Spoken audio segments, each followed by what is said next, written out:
Y ofrezco la palabra a la distinguida representante de los Estados Unidos. Thank you, Mr. President. I want to first begin by giving our thoughts and prayers to the people of China, as well as to the school tragedy that we've heard this morning. I know that facts are still coming in, but just from what we're hearing so far, it's heartbreaking. So just know that the United States stands with you in prayer for not only the students, but the families as well. I want to thank our briefers, as well as Senegal, Ethiopia, and Egypt for convening this meeting. We truly value your leadership to promote cooperation between the African Union and the United Nations. The African Union is an indispensable partner to both America and the United Nations in promoting peace and security to Africa. The African Union has a unique capacity to anticipate crises, mediate conflicts, and deploy troops and police on short notice. They do this, moreover, in some of the most challenging environments in the world.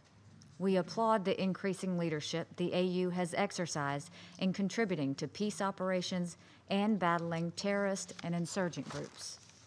In Somalia, the AU quickly deployed to provide security for a fledgling government in 2007.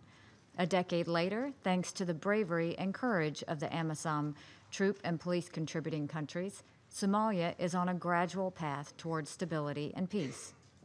In Darfur, the AU partnered with the UN to stabilize a complex conflict. Across the continent, the AU is partnering with sub-regional organizations and countries to respond to emerging and complex threats, from tense electoral transitions in West Africa to Boko Haram in the Lake Chad Basin. We value our cooperation with our African partners. It is in the interest of all of us to work for peace and prosperity in Africa. So the question is not, will the AU Peace and Security Council and the UN Security Council continue to improve our cooperation? The question is how we can best work together to promote peace and security. Progress has been achieved thanks to the work of both organizations, but there is much more work to be done. In order to ensure that the Security Council's response to the AU initiative is effective, we need better cooperation in planning operations. The Security Council and AU Peace and Security Council must share assessments of the political, security, humanitarian, and human rights dimensions of missions from the very outset. Working together early helps us ensure that the strategic concept, including operations, force generation, and mission cost, has the buy-in of all parties.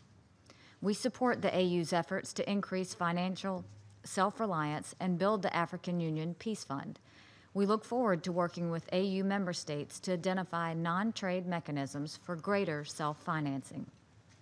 But any resolution with this goal in mind must hold member states accountable to their international obligations and commitments. We welcome the AU's efforts to put in place effective mechanisms to respect human rights in all of its missions. Ensuring respect for human rights and accountability for those who violate these rights is essential, not just for AU-UN cooperation, but to preserve the trust between troops and the communities they are supposed to protect. This will require the creation of rigorous procedures for screening and selection of troops and police, followed by training and monitoring of personnel.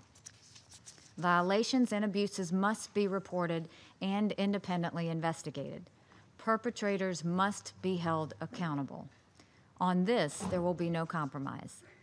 We are encouraged by the prospect of more effective, self-sufficient, and African-led peace operations. We understand, however, that additional progress will take time. Therefore, before considering moving forward on any framework resolution with regard to financial support through the UN, we will look for implementation and concrete results from the AU's own benchmarks and timelines. Given this, it may be premature for this Council to take action on any substantive resolution on this issue in 2017. The men and women who plan and conduct peace operations are given a great responsibility. People in the most vulnerable of situations rely on them for their safety, often for their lives. It is essential that we get this right. It is worth taking the time to make sure we get it right. Again, we thank the Secretary General and the AU Commission Chairperson, as well as their respective organizations, for their commitment to advancing the AU-UN partnership, and through that, the peace and security of Africa and the world. Thank you, Mr. President. Agradezco por su declaración a la distinguida representante de los Estados Unidos y